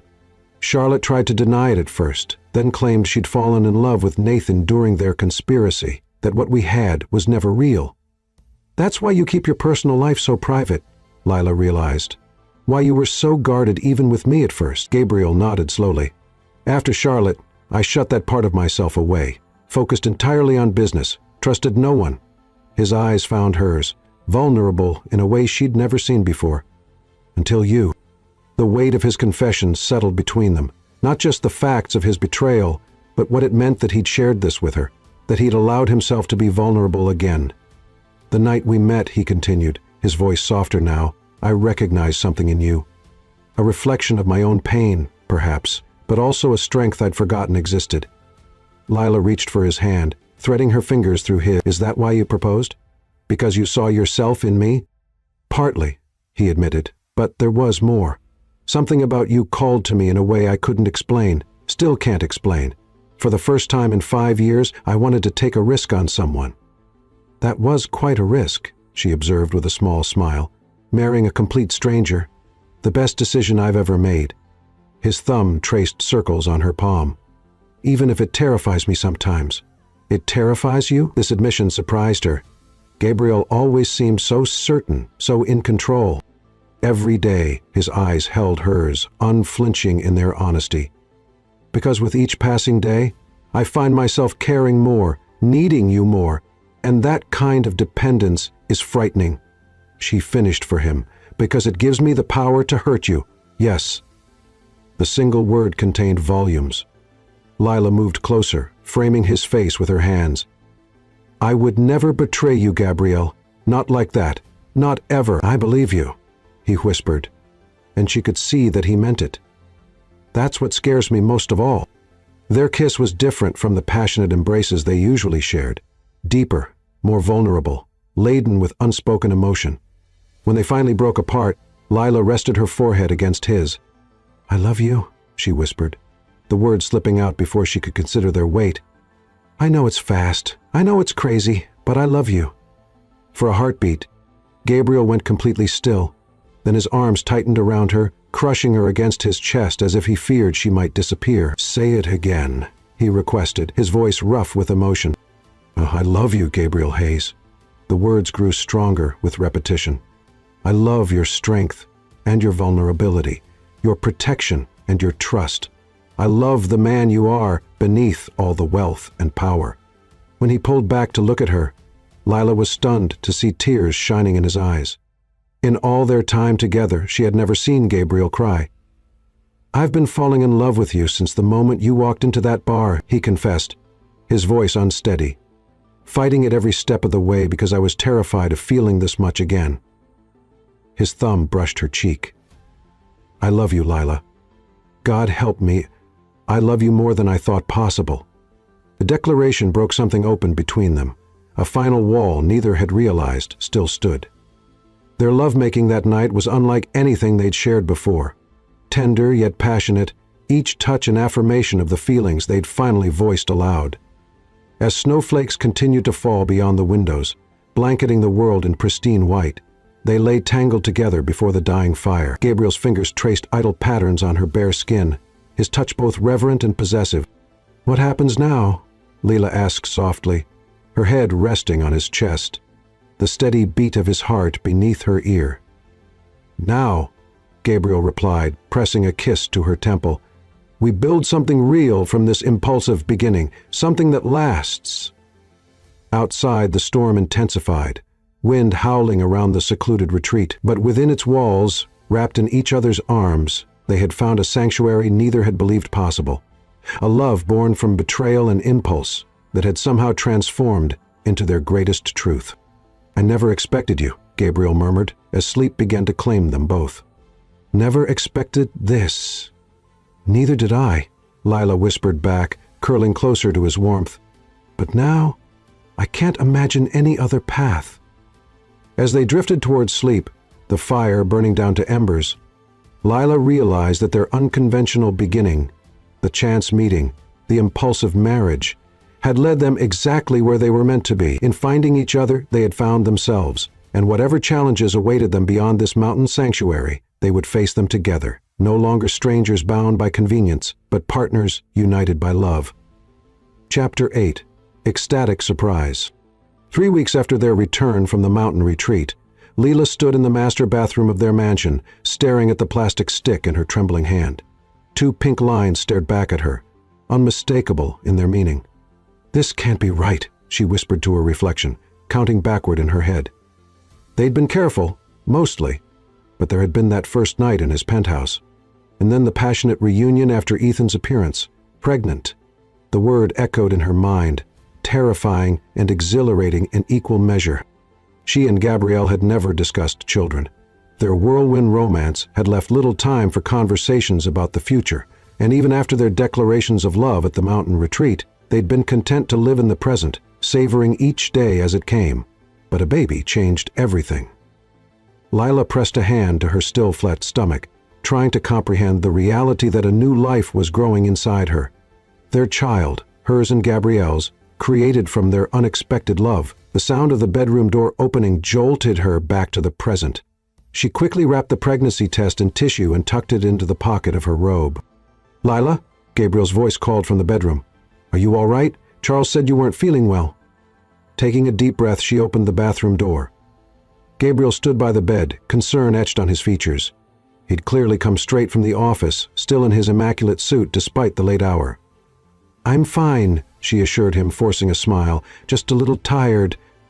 Gabriel's eyes narrowed slightly, seeing through her pretense as he always did. He crossed to her, brushing a strand of hair from her face. "You're pale, and you've barely eaten for days." His thumb traced her cheekbone. "Tell me what's wrong." She opened her mouth to deflect again, but the words wouldn't come. This wasn't something she could, or should, hide from him. "I need to tell you something," she said instead, leading him to sit on the edge of their bed. "Something important." Alarm flashed across his face. "Are you unhappy? Is it something I've done?" "No, nothing like that." She took his hands in hers, drawing strength from their warmth. "It's just unexpected." Gabriel waited, giving her the space to find her words, one of the many things she loved about him. "Oh, I'm pregnant," she finally said, the words hanging in the air between them. Gabriel went completely still, his expression frozen in shock. "Pregnant?" he repeated, as if testing the word. Lila nodded, her heart hammering against her ribs. "I just confirmed it. I've been feeling strange for days, but I didn't want to say anything until I was sure." "A baby?" he whispered, his eyes dropping to her stomach. "Our baby?" "I know we never discussed this," she rushed on, anxiety making her words tumble over each other. "It wasn't planned. If you're not ready, if this isn't what you want—" Her words cut off abruptly as Gabriel slid from the bed to his knees before her, his hands cradling her face with infinite tenderness. "Not what I want?" His voice was rough with emotion. "Lila, you've already given me more than I ever dreamed possible. And now this?" His voice broke as he pressed his forehead against hers. "A family. Our family." Relief washed through her, followed immediately by a wave of love so powerful it brought tears to her eyes. "You're happy about this?" In answer, Gabriel gently pushed her robe aside and pressed his lips to her stomach in a kiss of such reverence that Lila felt tears spill down her cheeks.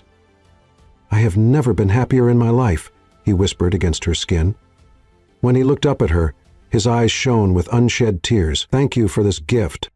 Lila pulled him up beside her on the bed, overcome by the depth of his reaction.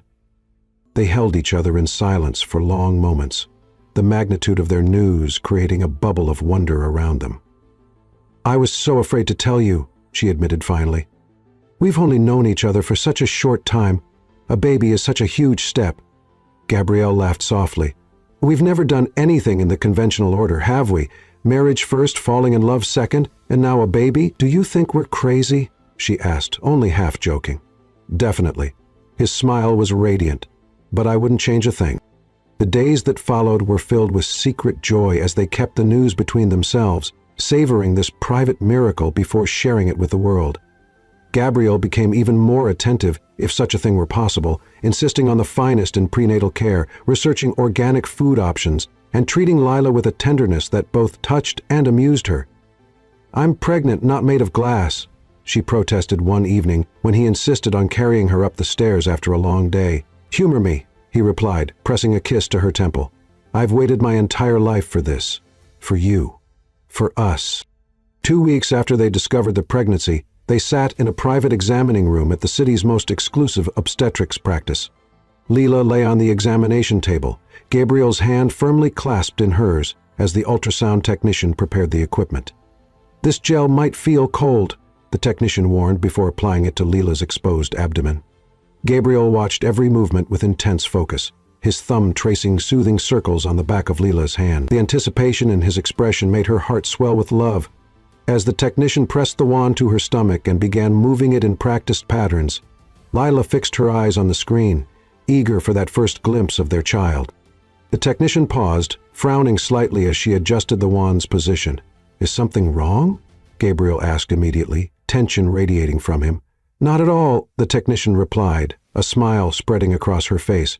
"But I think we need the doctor for this. Excuse me for a moment." She left the room, leaving Lila and Gabriel to exchange worried glances. "What do you think that means?" Lila whispered, anxiety creeping into her voice. Gabriel brought her hand to his lips. "Whatever it is, we'll face it together." The door opened to admit Dr. Harper, a distinguished woman with kind eyes and an air of calm competence.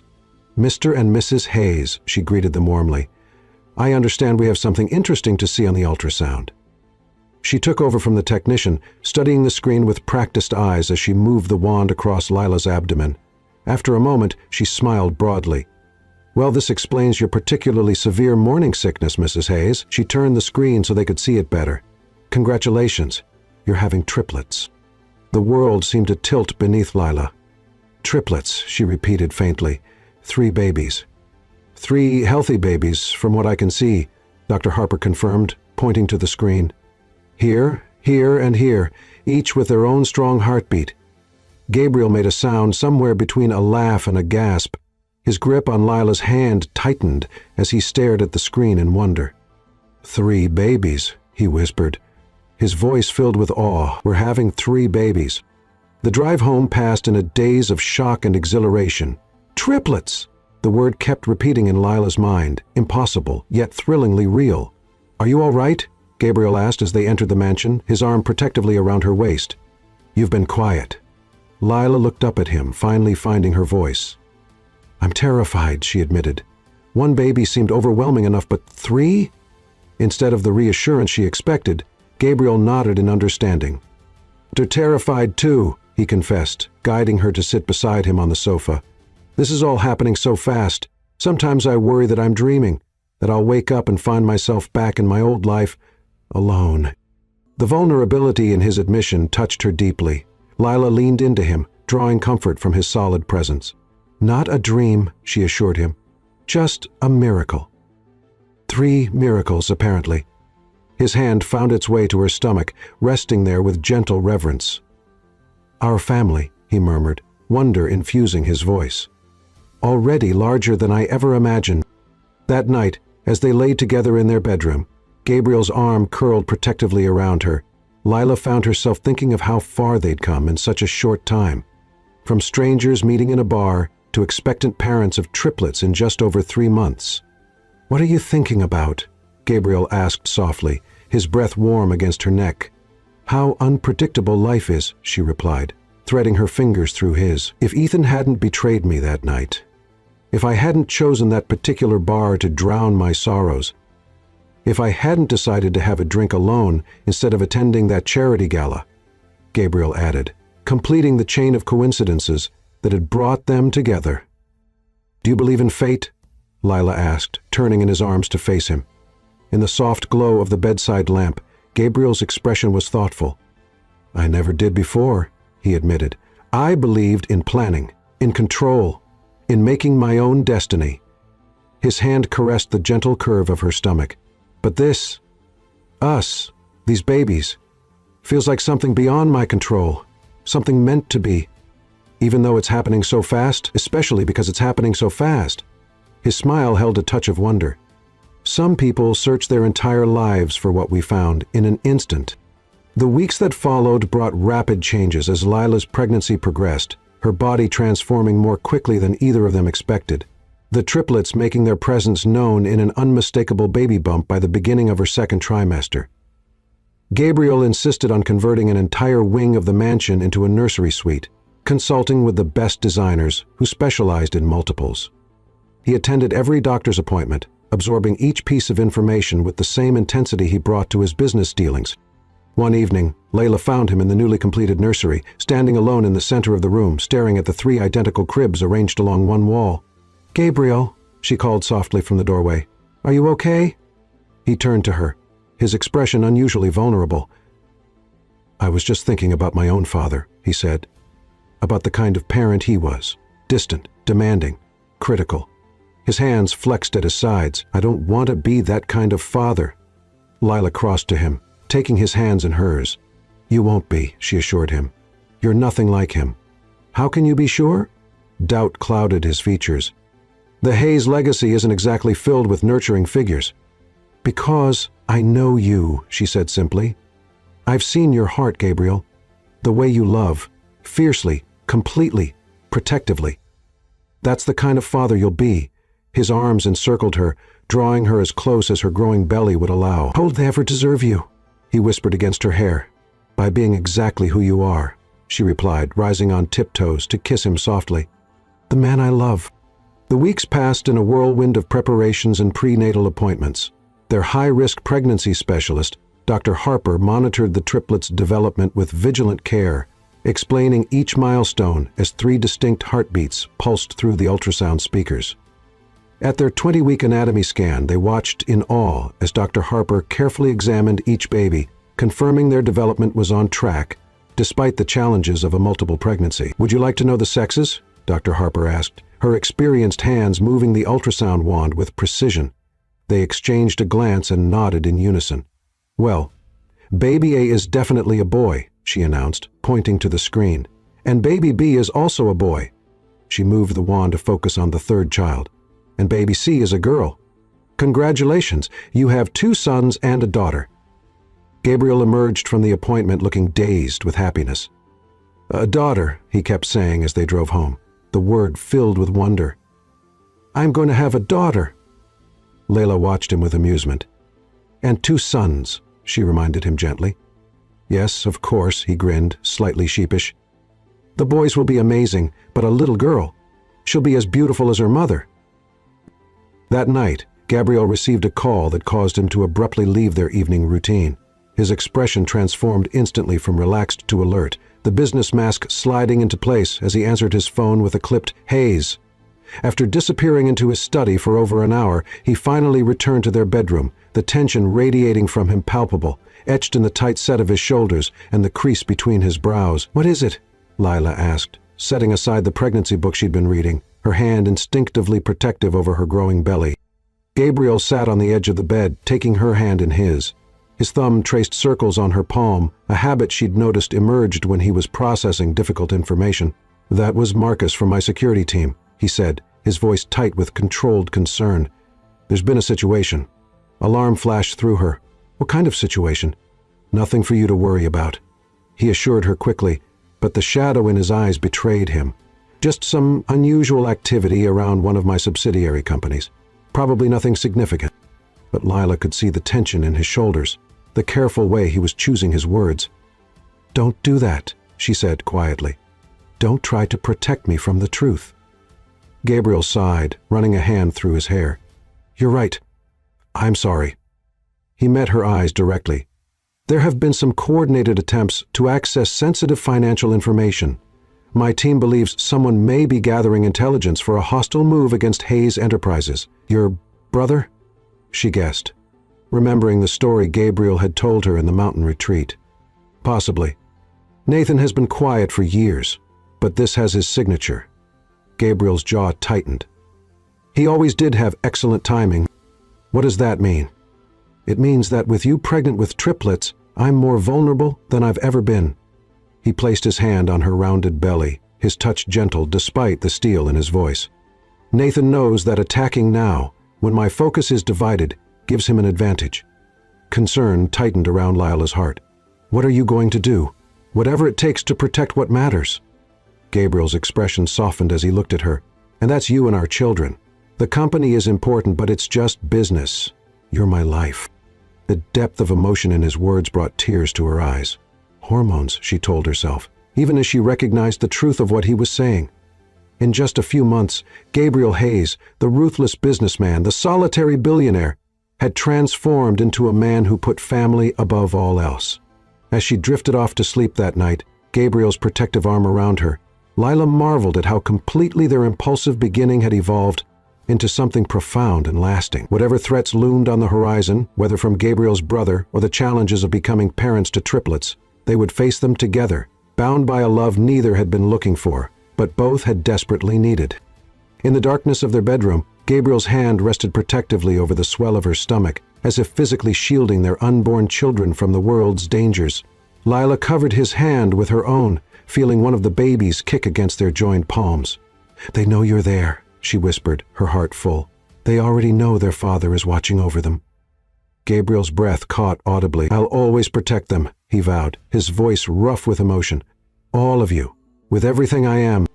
As sleep claimed her, Lila's last conscious thought was of how strangely perfect their unconventional journey had been, how a night of heartbreak had led her to the greatest love she could have imagined, and soon to the family she had always dreamed of, but never quite believed she would have. Chapter 9. Love Under Fire. The mansion had become a fortress. As Lila's pregnancy progressed into its 7th month, Gabriel had transformed their home into an impenetrable sanctuary. The threats from his brother Nathan had escalated from vague corporate maneuvering to increasingly personal attacks. First a data breach, targeting their private financial information. Then an attempted infiltration of their home security system. Gabriel's response had been swift and comprehensive. Elite security personnel now patrolled the perimeter day and night. State-of-the-art systems monitored every approach to the property. Bulletproof glass had been installed on all ground-floor windows. Even their trusted staff underwent enhanced background checks. Meanwhile, Lila's body waged its own battle. The pregnancy with triplets had become increasingly difficult, her petite frame struggling to support 3 growing babies. At 30 weeks, Dr. Harper had ordered strict bed rest, a necessary precaution that felt like imprisonment despite the luxury of her surroundings. "You should go to the office," Lila insisted one morning, watching Gabriel set up his laptop beside her bed for the 3rd consecutive day. "I have nurses here. The doctor visits daily. You don't need to watch me sleep." Gabriel's smile was tender as he brushed a curl from her forehead. "There's nothing more important than being here." His hand rested on her dramatically swollen belly. "The company will survive without me for a few hours." As if responding to their father's voice, one of the babies kicked forcefully against his palm. Gabriel's face transformed with wonder, an expression Lila never tired of seeing. "Besides," he added, "Charles is bringing the contracts that need my immediate attention. Everything else can wait." Lila sighed, relenting. In truth, she was grateful for his presence. The enormous bed felt less like a prison with Gabriel beside her, his strong hands massaging her aching back, his voice reading aloud when her eyes grew too tired for books. Dr. Harper had been clear during yesterday's examination. These babies could come any day now. 32 weeks with triplets is considered full term. The nursery was ready, a marvel of organization with 3 of everything arranged with military precision. 3 Moses baskets, 3 cribs with identical mobiles, 3 dressers filled with tiny clothes organized by size. The hospital bags were packed. The staff was prepared. All they needed now were the babies themselves. That evening, Gabriel reluctantly agreed to attend an emergency board meeting that couldn't be rescheduled. 2 hours, he promised, pressing a kiss to Lila's forehead. 3 at most. Charles and the nurses will be here, and I'm only 20 minutes away. "Go," she urged him, touched by his concern but aware of his responsibilities. "We'll be fine." The storm began shortly after Gabriel left, rain lashing against the windows as thunder rolled across the sky. Lila tried to read, but restlessness plagued her. An unfamiliar tightness wrapped around her abdomen, coming and going in waves that gradually increased in intensity. When she felt a rush of warm liquid between her thighs, realization dawned with crystal clarity. "Charles," she called, pressing the intercom button beside her bed. When no response came, she tried again, panic edging into her voice. "Charles? Anyone?" The mansion's power flickered once, twice, then plunged into darkness. The backup generator should have engaged immediately, but the seconds stretched into a minute of complete darkness. Something was wrong. Fumbling for her phone on the nightstand, Lila dialed Gabriel's number. The call failed to connect. She tried again with the same result, her anxiety mounting as another contraction gripped her, stronger than before. A flash of lightning illuminated the bedroom, followed by a deafening crack of thunder that seemed to shake the very foundations of the house. In that brief illumination, Lila glimpsed a figure in the doorway. "Who's there?" she called, fear sharpening her voice. "Charles?" Not quite. The unfamiliar male voice sent ice through her veins. But family nonetheless. The emergency lights finally flickered on, casting the room in an eerie glow that revealed a man in his early 50s, expensively dressed, with eyes that matched Gabriel's in color but lacked their warmth. "Nathan," she breathed, recognizing Gabriel's brother from photos she'd seen. His smile was cold as he approached the bed. "And you must be Lila, my brother's impulsive bride, the woman who's given him what I couldn't take away." His gaze dropped to her pregnant belly. The Hayes heirs. Another contraction seized her, and Lila couldn't suppress a gasp of pain. Nathan watched with detached interest. "Inconvenient timing," he observed, "though perhaps convenient for me." "What have you done with my staff? With Charles?" Lila demanded, trying to keep her voice steady. "Your security system had an unfortunate malfunction. The backup generators have been disabled, and the emergency protocols overridden." His tone was casual, as if discussing nothing more consequential than the weather. "Your staff are secured in the East Wing, quite safe, I assure you. I'm not a monster." His smile suggested otherwise. "I merely disabled communication systems and sealed the panic room remotely. A simple demonstration of the vulnerabilities in Gabriel's fortress."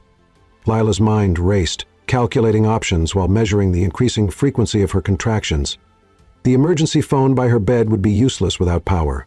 Her personal phone was charging across the room, too far to reach without Nathan noticing. "What do you want?" she asked, using the conversation to mask another contraction. "Originally, to deliver a message to Gabriel about his continued vulnerabilities." Nathan adjusted his cufflinks with meticulous precision. "My brother believes himself invincible, especially now that he has his precious family. I merely intended to remind him that everything he values remains within my reach." His gaze traveled to her swollen belly, and his smile widened. "Now it seems fate has handed me a more dramatic scenario than I had planned." Another contraction gripped Lila, this one strong enough to make her cry out. Nathan checked his watch with exaggerated casualness. Gabriel should be discovering right about now that the emergency board meeting was fabricated.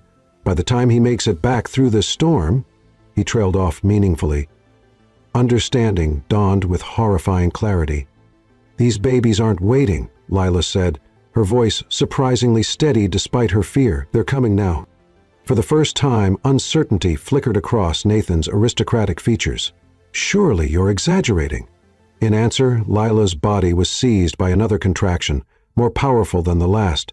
When it passed, she fixed Nathan with a steady gaze. "You have two choices," she said, summoning every ounce of strength.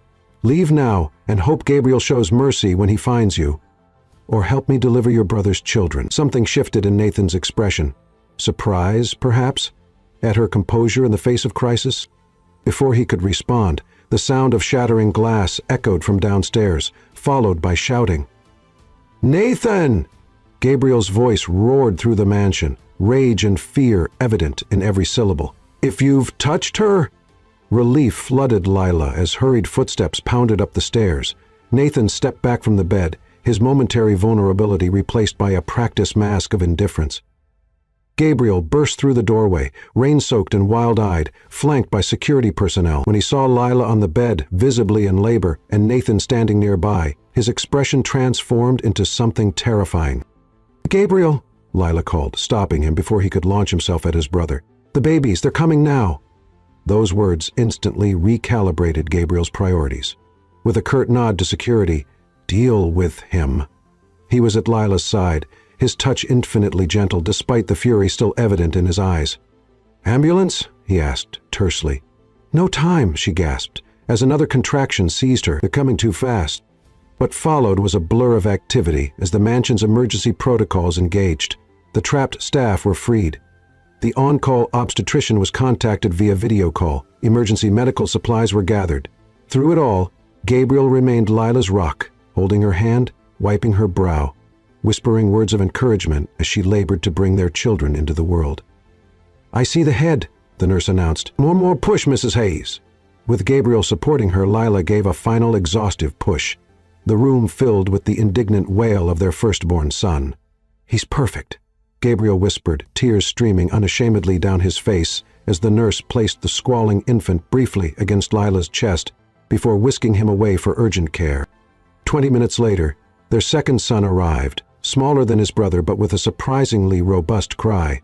And finally, after another agonizing half-hour, their daughter entered the world in silence that terrified her parents until, with skilled intervention from the nurse, she let out a tiny, determined cry. When the medical helicopter finally arrived to transport the premature triplets to the neonatal intensive care unit, Gabriel faced an impossible choice: stay with Lila or accompany their fragile newborns. "Go with them," Lila insisted, exhausted but stable. "I'll follow as soon as I can. They need you more than I do right now."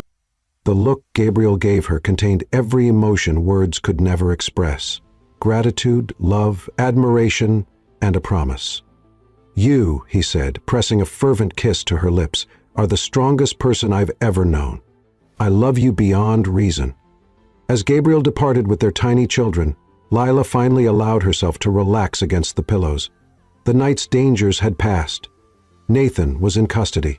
Their babies, though early, were alive and fighting. In the space of a few chaotic hours, they had officially become a family, and despite the drama of their arrival, despite the ongoing threats from Nathan and the challenges that surely lay ahead, Lila felt only a profound sense of rightness. This was their story, unexpected, unconventional, and undeniably theirs. Chapter 10. Sweet Justice. The garden of the Hayes estate had been transformed into an enchanted wonderland. Crystal decorations hung from flowering cherry trees, catching the sunlight and casting rainbow prisms across the immaculate lawn. A canopy of delicate white fabric billowed gently in the breeze, providing shade for the elegant gathering beneath. 3 identical birthday cakes, 1 pink, 2 blue, waited on a table draped in silk, each topped with a single candle that would later symbolize a remarkable first year of life. At the center of the celebration stood an elaborate 3-tiered fountain, specially commissioned for the occasion. Water trickled musically from tier to tier, the sound blending harmoniously with the notes from the small orchestra playing classical melodies. 1 year had passed since the dramatic birth of the Hayes triplets. 1 year since Nathan's failed attack had led to Lila delivering their children during a thunderstorm, with Gabriel arriving just in time to witness their entry into the world. It had been a year of challenges and triumphs. The first frightening weeks in the NICU, the joyful homecoming when all 3 babies were finally strong enough, the sleepless nights, and the indescribable joy of watching 3 unique personalities emerge. Today, they celebrated not just the first birthday of Lucas, Noah, and Ava, but the miracle of their family's extraordinary journey. Lila stood at the edge of the garden, watching Gabriel kneel in the grass with their children. Though only a year old, the triplets already displayed distinct personalities that amazed everyone who met them. Lucas, the firstborn and strongest of the 3, had recently mastered pulling himself up on furniture and was now determinedly rocking on his hands and knees, preparing for his first crawl toward a colorful ball just beyond his reach. His robust health had been a blessing after those tense first weeks in the NICU. Noah, smaller and more contemplative than his brother, sat contentedly beside their father, his tiny fingers examining a dandelion with the intense focus that so mirrored Gabriel's analytical mind. Of the 3, he seemed most content to observe the world before engaging with it. And Ava, their little princess, with her mother's rich dark curls and cocoa skin combined with her father's penetrating eyes, bounced eagerly in Gabriel's supporting grip. Though the youngest by 8 minutes, she was already showing signs of being the most determined, her tiny fingers gripping Gabriel's as she practiced the standing position she wasn't quite ready for, but insisted on attempting. "They're absolutely perfect," Evelyn Thornton said, appearing at Lila's side. The elderly board member had become an unexpected ally and friend over the past year. "Gabriel looks like a different man when he's with them." It was true. The stern, controlled businessman the world knew disappeared completely when he was with his children. In his place was a devoted father who could spend hours on the nursery floor, who sang lullabies with surprising skill, who photographed every milestone with religious dedication. If someone had told me a year and a half ago that I'd be here, like this, Lila said softly, I would have called them insane. Evelyn's laugh was warm. The best love stories always seem improbable until they happen to you. The party swelled with guests, business associates, friends, and the select staff who had become like family. Charles, who had suffered a concussion defending the nursery during Nathan's attack, now proudly showed off the triplets' photographs to anyone who would listen. Gabriel's brother remained in custody, awaiting trial, his financial empire dismantled, his reputation destroyed. The night of the triplets' birth had sealed his fate. Attacking a pregnant woman had alienated even his most loyal supporters. As the celebration reached its peak, Gabriel approached Lila, slipping his arm around her waist with the easy intimacy they'd developed. "Happy?" he murmured against her ear. She leaned into him, savoring his strength. "Completely." "There's something I want to give you," he said, leading her to a quiet corner of the garden. From his pocket he withdrew a small velvet box. A proper proposal this time. Lila's breath caught as he opened the box to reveal an exquisite diamond ring, far more personal than the hasty band they'd selected at the courthouse all those months ago. "Lila, Marie Hayes," Gabriel said, his voice roughened with emotion. "When I asked you to marry me in that hotel bar, I was a broken man seeking escape. I had no idea I was actually finding my salvation." He took her hand, his thumb caressing her wrist where her pulse raced. "This past year has given me everything I never knew I wanted. A partner, a family, a love I never thought possible." Tears welled in Lila's eyes as he continued. "I'm asking you properly now with full knowledge of what I'm requesting. Will you continue this journey with me? Will you renew our vows before our friends and family, with our children as witnesses, to a commitment made with eyes wide open this time?" "Yes," she whispered, unable to keep the tears from spilling over. "1,000 times, yes." As Gabriel slipped the ring onto her finger alongside her original wedding band, applause erupted around them. They turned to find their guests gathered, glasses raised in celebration of their impromptu engagement. The orchestra transitioned to a romantic waltz, and Gabriel led Lila to the center of the garden, drawing her into his arms for a dance that felt both like their first and like coming home. As they moved together beneath the summer sky, a commotion at the garden entrance caught Lila's attention. Her steps faltered as she recognized the two people being reluctantly admitted by security, Ethan and Sophia. They looked strange together, Ethan in an ill-fitting suit that had once been tailored to his frame, Sophia in a dress that tried too hard to impress. Their relationship had clearly weathered poorly. They stood with noticeable distance between them, unified only in their apparent discomfort. Gabriel felt Lila tense in his arms and followed her gaze. His expression hardened instantly. "They weren't invited," he said, his voice dangerously soft. "Say the word, and they'll be removed." Lila considered it for a moment, then shook her head. "No, let them stay." "You're sure?" She smiled up at him, a smile filled with confidence that would have been unimaginable to the broken woman he'd met that rainy night. "Absolutely sure. In fact, I think it's perfect." As the dance ended, Lila took Gabriel's hand and approached the unwelcome guests. Conversations quieted around them, guests sensing the drama unfolding. "Then, Sophia." Lila's voice was calm, almost pleasant. "This is a surprise." Ethan shifted uncomfortably. "Lila, you look different." Indeed she did. Gone was the insecure young woman they had betrayed. In her place stood the confident Mrs. Hayes, radiant with happiness and the quiet power that came from being truly loved. "Marriage and motherhood agree with me," she replied simply. Sophia's gaze darted between Lila and Gabriel, lingering on their entwined hands, on the new diamond that caught the sunlight. "We heard about your situation," she said, her attempt at nonchalance falling flat. "Triplet birth, very unusual." "Our children are over there," Gabriel said, gesturing to where the nanny and Evelyn were minding the triplets. "Our sons, Lucas and Noah, and our daughter Ava." Ethan's expression was unreadable as he observed the 3 beautiful infants, each bearing unmistakable Hayes features. "Congratulations," he managed finally. "They're impressive." An awkward silence fell, broken when Sophia blurted, "Ethan lost his position at the firm. The merger with Hayes Enterprises meant downsizing." Understanding dawned on Lila.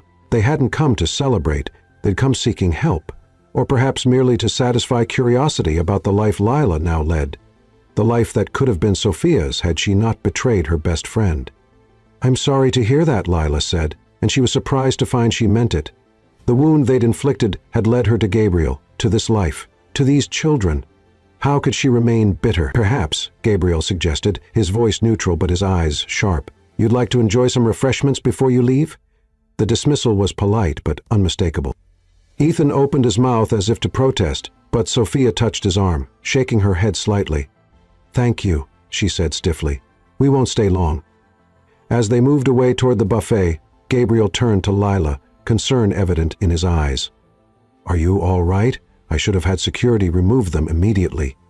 She placed her hand on his chest, feeling his heart beating strong and steady beneath her palm. "I'm perfectly all right," she assured him, genuine warmth in her eyes. "Seeing them now is like looking at strangers from another lifetime. There's nothing there anymore. No pain, no anger, just nothing." The realization was liberating. The wound that had once seemed unbearable had healed so completely it had barely left a scar. Gabriel's arms encircled her waist, drawing her against him. His protective instincts had only grown stronger since the birth of their children, yet he'd learned to trust her strength as well. "They're watching us, you know," he murmured against her ear, his breath warm against her skin. "Probably wondering how they could have been so foolish. Then let's give them something to really regret." Lila replied with a mischievous smile, rising on tiptoes to capture his lips in a kiss that spoke volumes about the passion they still shared after everything they'd been through. When they parted, she glanced over to see Ethan and Sophia watching them, twin expressions of loss and regret evident on their faces. For a moment, Lila felt a flicker of sympathy. They would never know this kind of love, this bone-deep connection that had transformed her life. The moment was broken by a cry from Ava, who had spotted her parents and was reaching for them imperiously. Gabriel laughed and crossed to their daughter, scooping her into his arms with practiced ease, while Lila gathered the boys. As the staff began preparing for the cake-cutting ceremony, Lila noticed Ethan and Sophia slipping away through the garden gate, their departure as unremarked as their arrival had been unwelcome. "They're gone," she told Gabriel as they settled the triplets into their special chairs. "Good," he replied simply. Then, studying her face, "No regrets?" Lila looked around at the life they had built together. Their beautiful children, their home filled with love, the happiness that radiated from Gabrielle's once guarded eyes. "Not a single one," she assured him, her heart full to bursting. "Everything that happened led us here, to this moment. How could I regret any of it?" As the guests gathered to sing Happy Birthday, Gabriel stood behind Lila, his arms encircling her and their children in a protective embrace that spoke of a love both fierce and tender. "I love you," he whispered against her hair. "Beyond reason, beyond measure." "And I love you," she replied, leaning back against his strength. "My stranger, my husband, my heart." Later, as the evening settled into golden twilight, and the last guests departed, Gabriel and Lila walked through their garden, the sleeping triplets safely tucked away in their nursery. They paused beneath the white gazebo where they had danced earlier, Gabriel pulling Lila into his arms for a kiss that still made her heart race after all they'd shared. "Quite a journey we've had, Mrs. Hayes," he murmured against her lips. "And quite a journey ahead," she replied, her fingers threading through his hair. "From betrayal to chance encounter, from impulsive marriage to profound love. Their story had never followed a conventional path. Yet standing there in the gathering dusk, wrapped in each other's arms with their children sleeping peacefully nearby, Lila knew with absolute certainty that sometimes life's most painful moments led to its greatest blessings. In losing what she thought she wanted, she had found what she truly needed, and in the stranger she'd impulsively married, she had discovered her destiny.